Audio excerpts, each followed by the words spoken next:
Okay, so I like it. I know you're already ready. So we talk about something with a lot of the teams we get to work with. We get to go all over. It's been a huge blessing. And part of what we talk about is being eager versus willing. That was kind of a willing stand-up, wasn't it? Like somebody told you to do something that you didn't want to do, like clean up your room or take out the trash at home whenever you're living at home. And nobody likes to do that stuff, do they? Like, I guess I'll do it, or I have to wash my clothes. Instead of, man, I'm excited, I'm eager, I'm ready to go for the next 60 to 90 minutes to be as intentional as possible. Does that make sense? So on the count of 3, I'm going to give you 3 seconds, right? 1, 2, 3. And then we're going to jump up like we're ready to go, excited to be here. Sound good? Give me a thumbs up. Let's go. 1, 2, 3, go. Cool. Hey, there you go. We got some hops. Cool. So the first thing we're going to do, I just want you to take 15, 20 seconds. We'll probably go about 30 seconds. I just want you to go around the room and say what's up to as many people as you can in the next 30 seconds. Just say what's up to them. Go ahead, go.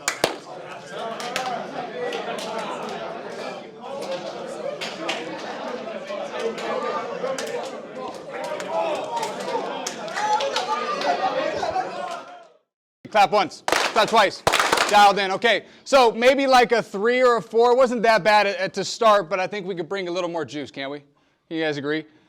And maybe. Okay, so I put something on the board. This is something I want you to take out of this thing, right? Back in. Level 10 energy. Every time that I get the opportunity to take that field, it's a blessing. I'm going level 10 energy. I'm going to bring the best that I have, not just for myself, but for my teammates.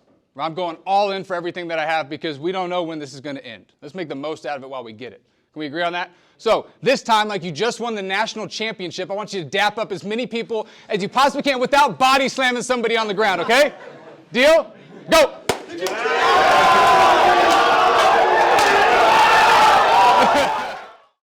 Think about the difference in the room, right? What changed from first trial, which wasn't that bad, right? It was still pretty good, to the second time where we're celebrating like we're winning a national championship. Just give me like 2 thoughts. Intent. Who said intent? What's your name? Noah? No, so you say intent. What was the difference in the intent? Like eagerness. Eagerness. So you're actually ready to go? Like energy, right? You see the energy in the room rise. People, body language changes. We're excited about it. Like it's kind of weird, new. Like what am I doing here? But I'm still having fun, right? That's huge. One more. Excitement. What do you got on excitement? Tell me more. We're just like excited. We just won the national championship. Yeah, right? It's like, man, I'm not going to drag my blanket after I win the national championship, right? I'm excited to get after it with my teammates and celebrate, right? So think about that energy that you get to bring each and every day. It's 100% in your control every time that you take that field. More importantly, when we go to practice, when we go to the classroom, because sometimes when we go to classroom, let me ask you this, has anybody been in these seats even, like you're in a class setting and you're physically present, but mentally you're somewhere else? Like it's Thursday, you're excited to hit the road down to Arizona to go play ACU, and all you can think about is your weekend series. And you're in history class or English class or math class, and you're sitting there just counting down the minutes until you're out of class, right? I'm not mentally locked in. So today we're going to learn how do we become more mentally locked in consistently over a course of a game. It's going to help us with our own consistency in our play, right? So we can develop the best that we possibly can be. But the energy that we bring each and every day is 100% in our control. And for you guys, right, that's one thing we can check ourselves on and hold each other accountable as a team. Hey, what kind of energy are you bringing to the field today? And I'm telling you, if it's like that, it changes the whole atmosphere of this culture, and you're going to go a lot further together and have more fun doing what you get to do. Team-wise, right, how do we deepen the roots of what we're creating this season as a culture? All right, everybody likes to talk about culture, but some of us implement it and some of us don't. But the standard's the standard. What you guys allow into this program is what you're going to get out of this program.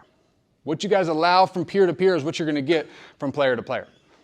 So each day that we show up, we've got to have some sort of standard or procedure or expectation of what we're trying to accomplish this season.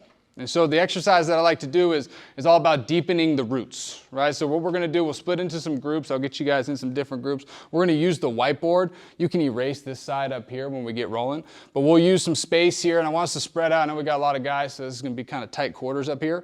But what I don't want to happen is one dude's up there writing and talking the whole time, and the other 10 are just sitting back on their phone behind them.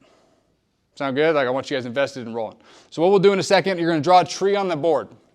And what the tree is on the top is the fruit. Like that's like the reward. So think about the fruit as the reward from what we do from the roots. The roots is like the standards and the expectations that we have for each other. Hey, bring positive energy every day. Hold each other accountable. Get in the weight room. The things that are going to deepen the culture of this team, right? And strengthen the bond of one another. So that's what we'll do. So on the bottom, you'll kind of lay the roots. On the top, we'll lay the fruit of what is the rewards that we're going to get by our daily actions that we take. No way. I can't read any of that, but at least you can read it. I got natty up there. That's all I got. I love it. I love it. I love it. All for the fruit of what you guys want to accomplish at the end of the season, right? Yeah. Now, let me ask you this, right? Well, I don't even ask you. I'm going to tell you. Every team in the country sets out in the fall with the intention to win a championship, right? It's every team's goal. Now, some teams just aren't good enough to get there. Other teams are good enough, but they're not connected enough to get there. And some teams just have something go wrong because it's really hard to win, right? Winning college baseball, no matter what level you're at, is hard. But we can make it a little easier on ourselves when we're connected together, right? When we work together for a common cause or a common goal. But for us, how do we get to that point without making excuses and pointing the fingers, right? Because it's really easy when adversity hits. You guys put on there working through adversity. When adversity hits, it's so easy to start pointing the fingers at other people instead of just pointing the thumb back at myself and saying, hey, maybe I need to take some accountability here. So just for us to be coachable and be open to advice. Now here's what happens in the coachability piece. I've got to be open to constructive criticism. Like a coach is going to give me some feedback, and I've got to be able to handle that feedback. But here's the most important feedback. It's from peer to peer, player to player. Right? If I can have that trust with each other where I can rely on somebody else and know, hey, I know they're coming to me with good intentions to help me get better, then I know that whatever they're trying to tell me is in their best intent. It might not be what I need to do, but at least I can receive it with openness. Here's what happens a lot of the time, especially as young baseball athletes. Somebody tries to change my swing or change my arm angle or something that I'm doing on the mound, and immediately it goes to defense mode. I'm not doing that. What do you mean? And we start fighting back. Say, hey, I'm going to listen to you. That's what good leaders and good teammates do. We listen first, speak second. So I'm always open to hearing what my teammates or coaches have, but also knowing what I do best. So I've got to know what got me here in the first place. You did something to earn the right to be here. All right, so never forget that. No matter where we're at on this journey, we never know what day is going to be our last on it. Right? I was at a school the other week, probably about 2 weeks ago up in Washington, and these were high school kids. And one of the high school kids were doing this exercise that's pretty deep, and we won't do that today. We're not going to do it here. But it was a deep exercise. And it's called Cross the Line, and you ask a question, they cross the line in the middle, so you share your story without telling your story. Like I don't have to physically tell you what happened, but I kind of show you what's happened by just moving across the line and coming back. And so one of the questions was, have you lost anybody close to you in the last year? And so a lot of students cross the line, they come back, right? For me, I've lost some people in the last year. When I was a sophomore in college, I lost 3 people close to me in 1 month, right? It's within 3 weeks. My grandma, my uncle out of nowhere, and then my 15-year-old cousin to cancer, right? All in 1 month in the middle of October, and I've got to get ready for a spring season to get ready, right? That wasn't easy to deal with. And some of us have been in that situation and might even be in that situation today. And he comes out and goes, man, like he left the room. He started crying, and this is a young man, starts crying, like track athlete, comes back in and goes, I just lost 2 of my best friends. They both got shot in the back last week. Out of nowhere. This is a high school kid, 17 years old, track athlete, going to college, everything in front of him, but 2 of his best friends died out of nowhere. You never know when your last day might be. So for us to make the most out of every opportunity that we have on that field and in this classroom and together is extremely important, right? But it's by being bought in together. Right, emptying the tank. I love the empty the tank because it means we're doing anything we can to succeed and go in together. Right, not one of us should be going to that game thinking we're alone. Right, we're a team. Right, we got people behind us that are going to support us, encourage us, and be there for us. Like we naturally gravitate towards what our own energy is. Like I want to be around positive people and people who are uplifting because now I know that like the sky, there is no limits to anything. Like I can do anything I set my mind to. But when you're around that person who's pessimistic, which I'll explain in a second, who's like, man, I see all the negatives in everyone else. I want to bring people down with me. We don't like to be around those people, do we? Those people are really negative and they take our energy away. There was a study done by Duke University, and they talked about the power of optimism, like just seeing things through an open lens. I think of it like sunglasses. So I put my shades on, I see differently than when my shades are off. It's just changing the way I see things. And their study found that people who are optimistic have more success in business, have higher grades, and more success in sports, and are ultimately happier people. Would you ever think? Right? Pretty obvious, right? If I'm going into my job and I'm really negative and I'm dreading it, either I'm going to get fired or I'm not going to produce the numbers that I could produce. If I'm going into baseball and I'm super negative and I'm upset, I just don't want to be there and I got bad body language and I show I don't care, I'm probably not going to play very often. And if I do, I'm probably not performing to the best of my abilities. But just my attitude alone that I take to the field can change the entire environment that we're a part of and the culture we're a part of. So we'll do a couple more things here in a minute, but thinking about the things that we can do this season to help produce long-term success. And success is different, right? Somebody up there even said it earlier, say, hey, sometimes success isn't just found in the wins, right? It's not just found in championships. It's found in maybe reaching your fullest potential as a team this season. And as an individual in here thinking about the same exercise, reaching your full potential, being the best version of you each and every day. If we can do those couple things, I guarantee you at the end of the year, you're going to be exactly where you want to be. Because the talent is here, right? The talent is here. Now that energy that we create is all created by each and every one of us. Cool. So there's a couple ways that we can win the 15. Now the 15 is the 15 seconds in between each pitch. It's hard to be laser focused for 3 hours straight in a baseball game that can go up and down, especially when you hit extra innings. It's a lot easier to be hyper-focused for 15 seconds at a time. There's no baseball play, or there's no play in the game of baseball that lasts more than 12 to 15 seconds. And if it does, it's a snowball fight, and hopefully it's not your team, right? So hopefully you're the one running around the bases. So in a game, there's a lot of really short bursts of hyper-focus. It's hard to be focused the entire time, right? But if we can lock in on those hyper-focused moments where it's, hey, that 15 seconds in between each pitch where I can get myself in the best position and optimal state to perform at my best. If we can do that, you're giving yourself a chance. And so the 3 ways that we can win the 15. The first one is a physical cue, something physical. I'll talk about these in a second. Number 2 is a visual cue, something that I can look at that can reset my mind, reset my focus, and get me back to where I need to be when I need to be there. And number 3, we'll spend the most time on this one, is a verbal cue, my self-talk. How am I speaking to myself? Am I my own best coach or my own worst critic? I think about a movie critic. The movie critic on Rotten Tomatoes is writing about how bad every movie is and trying to bring down the ratings. Nobody likes to be the critic, do we? I hate being the critic. But sometimes we're our own worst critic. And we judge ourselves and we hate ourselves and we hurt ourselves with our own self-talk, which then doesn't allow us to be the best that we can be on that field. So let's start with physical cues. Right? I'm sure you guys have been coached on a lot of these, so take what you get, maybe one little nugget out of this that can help you immediately. I'm huge on the breath. We can always come back to our breath. Now, the reason the breathing is so important is because it gets us back to the present moment. Right? It allows us to kind of empty the tank and let everything else go and get us locked back into where I need to be when I need to be there. It gets me present. Right? You guys be present on that board on every single one of our routes. Well, how do I become present? I use my breath to get me back to the present moment. I've got a good story on this, right? And I call this like the reset button. It's like I'm hitting the reset button. I'm getting ready to go do this coach's talk 2 years ago, right before COVID hit, and I'm watching my brother play Madden. Anybody here a video gamer? Anybody getting the new Call of Duty? Let's freaking go, baby. We might YouTube stream it. Side note. Okay, I'm kidding. I used to be a big-time gamer. I had 3 goals in my life. Number 1, professional rapper. Just look at me. It didn't happen, right? It didn't happen. Number 2 was a professional video gamer. I was about 5 years too early on that one. And then number 3 was professional athlete. So something maybe worked out for a little bit. But for me, I'm watching my brother play Madden. And I don't really like Madden, but I'm watching him go, and he's down 33-31 with about a minute and a half left in the game. And if you knew my brother, all he does is pass. There's no run play in his playbook. He is all pass, all go, 4 verts, hot route somebody, and slam him over the middle. Like, he's just passing the ball every time. So about a minute and a half left, he starts marching down the field, and he's getting closer and closer to the goal line. And eventually he gets to the 1-yard line. He's from me to you. All he has to do is QB sneak it once to 3 times, and he's automatic touchdown. Like, it's a proven fact. Just QB sneak it. Tom Brady's done it for 50 years. And instead, he decides to go shotgun Johnny. So he drops back in the shotgun, says hike. He's looking around the field. And I'm just sitting here observing, watching, just kind of laughing like, oh, something great's about to happen. Throws it where Charlie is. Middle linebacker picks it and starts running down the field.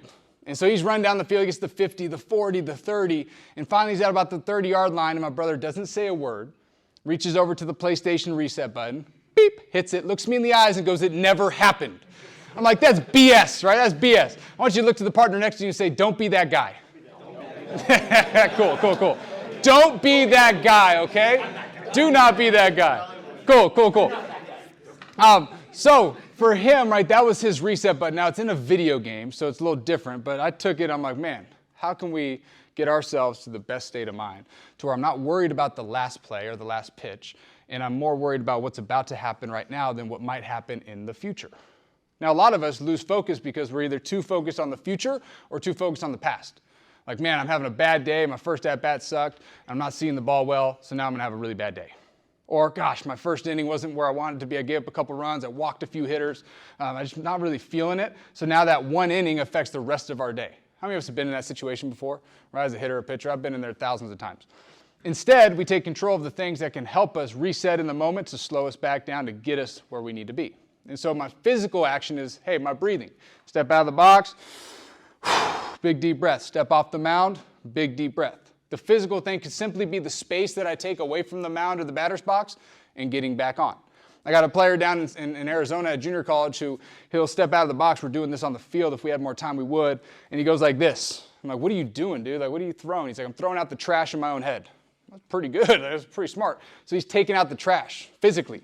It could be a beat to the chest. It could be a smack to the leg. It could be, hey, I'm just going to wipe the dirt side to side or hit the bottom of my cleats to knock off the dirt, reset, get back in the box. It's those little things that make a big difference, right? It's a little thing, but not a small thing. It makes a huge difference for us in our performance if we learn to reset pitch by pitch by pitch. Now, the greatest athletes in the world, specifically baseball and softball, are pitch to pitch to pitch. It's not game to game, at bat to at bat, or year to year adjustments. It's pitch to pitch adjustments. And as you continue to get higher, those pitch to pitch adjustments become more important because everybody gets better. And if we don't make those adjustments, then we get left behind and eventually released or fired or whatever you want to call it. So for you, what's that physical reset button that I could hit when I need it, right? Something to just get me back to home base. It could be simply just taking off my hat, wiping off the sweat, boom, or my helmet, and now I'm back to where I need to be, right? It's just separating for a second to re-engage. Make sense? You guys good with that? The second one is visual. There's a really good video on YouTube, and it's from Brian Kane, who does a lot of peak performance stuff, and he did this video about Evan Longoria back when he was with the Tampa Bay Rays. And he was having a lot of success. He was killing it. And he was working with Ken Ravizza, one of the world-renowned sports psychologists when he was alive. And he was just seeing a lot of success. Now, crazy journey, crazy path that guy had. But when he got to the big leagues, he had one thing that helped him. And every time that he would get in a tough situation or he felt himself spinning out of control, he would look to the top of the left field foul pole. And he would find the top of the left field foul pole. He would take a big, deep breath, and then he would collect himself and get back in the box. Control yourself before you control your performance. I've got to be in control of me first before I can ever control my performance. But a lot of us want to just control the performance side, where, hey, I'm just going to try everything I can to get a hit. And it's my only goal is get hits. I'm going to have a really freaking good at-bat and be a tough out for that guy. And if I do that, I'm going to get the result, which is the hits. And so he would find the top of the left field foul pole whenever he needed it, and he would slow himself down to get back in the box with confidence. Tyler Matzik looks over to the first base side, finds the first base, takes a big deep breath, and then looks over to the catcher and delivers his pitch. Everybody's got something different of where they look. But here's the thing, it's got to be consistent if I'm going to use something visually. I can't look at the left field or the scoreboard in left field if there's no scoreboard in left field at the other schools that I'm playing and there's only one at our field, or whatever that might look like. So some options for this are the foul poles, the foul lines, the bases, third base or first base specifically, the tops of my shoes, maybe a word or verse that I put on the bottom of my cleat, maybe something under your hat that you put on there or helmet, like empty the tank or all in or buy in, whatever that might be for you. We can look at it to remind us of what we're here to do. I think the challenge with college and professional sports specifically is that we lose our purpose of why we even started in the first place. Nobody in this room, coaches included, picked up a baseball bat when they were 5 years old or picked up a baseball, threw it or took a swing and said, I really hate baseball. I'm going to play this for the rest of my life. Nobody did that in this room. Can we agree? All right, if you did, then good for you. I don't know how you did it. But I didn't pick up the bat, start swinging left-handed and go, I freaking hate hitting baseball. It's really hard. Like, I want to go keep playing. I love the game. But over time, we get to high school, then we get to college, and it becomes more of a job instead of a blessing that we get to go do. So every time you're out there, man, I want to be out there. Like, I'm eager to be out there like we talked about in the very beginning. So something visually that can reshift my focus. There's this guy in AAA, he's with the Mets a while ago, a Japanese player. And I love hearing different cultures and how they do things because everybody's got a different flavor and different flow. And he would step off the mound, he would draw a circle on the back of the mound, and then he would trace the circle. And my coach is like, dude, why are you drawing a circle on the mound after you just walked 2 batters in a row on 8 pitches? Like, what the heck is that doing for you? He said, it's helping me reset my focus to the next hitter. Something so simple that got him back to home base. So at the end of this, it's got to work for you. Right? It can't be something that everybody else likes doing, but it doesn't really fit for me. It's got to be a fit for you. And we're all different. So that's where I challenge you to find what works for you. The third one and the most important one, in my opinion, is the self-talk. Getting to work with athletes the last few years and then seeing it firsthand is how we beat ourselves up instead of build ourselves up. We do anything in our power to beat ourselves up after a performance. Some of us in here go 2 for 4 and we point out the 2 bad at-bats we had instead of the 2 good at-bats we had. Or I go 6 innings with 1 run earned, and all I'm thinking about is that 1 run I gave up that I shouldn't have thrown that pitch and that spot or hung that slider. Instead of, man, I had a damn good outing. I should be proud of myself for that really good outing. And then that'll hopefully spiral into more good outings. So my self-talk verbally, what can I tell myself to coach myself up in moments of stress? Some of us in here are born with what I call the clutch gene. Right? You're just really good in big moments. For whatever reason, you step up to the challenge, you're ready for it, you trust yourself, and you've got it because you're mentally tough. Some of us, it's a little more challenging to step up to the moment in those big situations because we're overthinking. And I consider it like this little spiral here. This is where I'm dialed in. And as things start to spin out of control, they get bigger and bigger and bigger, and eventually I lose control. Some of us maybe have heard the stoplight system of green, yellow, and red. Like green mode is go mode, I'm locked in, I'm ready to go. Yellow, like, yeah, I feel some tension, I feel some fear, I feel some worry, I'm starting to spin a little bit out of control. In reds, I've lost it. Right? That's where my mind goes. Worst case scenario, and everything sucks, and I'm really negative, and I hate this. Right? So for us, when we do feel ourselves spinning out of control, how do I coach myself back up to get myself back in the moment? Instead of saying, I can't throw strikes, hey, I got this 1 pitch at a time. Instead of, man, I can't hit the ball or don't strike out, I'm going to have a competitive at-bat. Hey, it's 0-2, and every at-bat that I go up, I feel like I'm hitting 0-2. Well, guess what? Instead of feeling like every at-bat's 0-2, I'm going to find a way to make an adjustment and have a quality at-bat. It's just getting ourselves back and catching ourselves when it happens. So what today was about wasn't just like the mental game or anything crazy. It's all about self-awareness. And if we can just continually improve our self-awareness, we get better, our team gets better, and collectively there's more success. Now think about this. At the end of today, if you guys go out there and have a decent season, that's great. If you have a good season, that's great. If you have a great season, awesome. I'm excited for you. But the further you go, the further everybody in this room goes. Right? Somebody put it up on that board. I don't know where it is. But it was like, hey, everywhere that we go, the better we do, the better or more opportunities this team gets. Maybe somebody gets drafted. Maybe somebody gets seen by a scout that wouldn't have because you're playing in big-time games because of what you did in the fall and the roots that you laid to build a successful winning culture, which I believe you guys have those roots. And you've got the foundation. Now it's belief. Everything we've talked about today, if we don't have belief, none of it works. I've got to have conviction in what I got. I've got to believe that I can achieve what I want to achieve. I've got to believe that I can keep playing and dominate the moment. I've got to believe that I can win the 15 and get myself in the right position, in the right headspace to be the best that I can be. Throughout the course of a season, I'm a firm believer in this. You guys start sometime in February, you end maybe in May or early June. Hopefully June, so we're dogpiling and we get to win a championship. But over those 4 months, we're not getting a ton better physically. Like you're not all of a sudden going from 91 to 96 from February to May. If you are, good for you. I need what you're eating or whatever you got. Give me the recipe. But we're not really doing it. But from this time in the fall, the beginning of October through the end of May or June, imagine how much better I can get. From the start in August, whenever you guys started up, to the end of the season, 9, 10, 11 months, imagine how much better you can get in that time span. Right? So here's what happens in the season, in the spring. It all comes down to my mindset. How do I, one, take a positive mindset into everything that I have? And I don't mean you got to be super positive when you're doing horrible. Right? If you're 0 for 10 with 9 backwards Ks, it's hard to be positive, isn't it? Let's just be real. If you're getting shafted on the mound and giving up runs and you're not doing very good on the mound, it's hard to be positive. So let's be more neutral, which is I can do this. I got this. 1 pitch at a time. Keep working. Trust my training. Hey, trust my brotherhood. Rely on the people to my left and to my right, because this is what we have for the rest of the season. And if we embrace that, and if we're convicted in that, if we're intentional with that, I guarantee you're going to go where you want to go.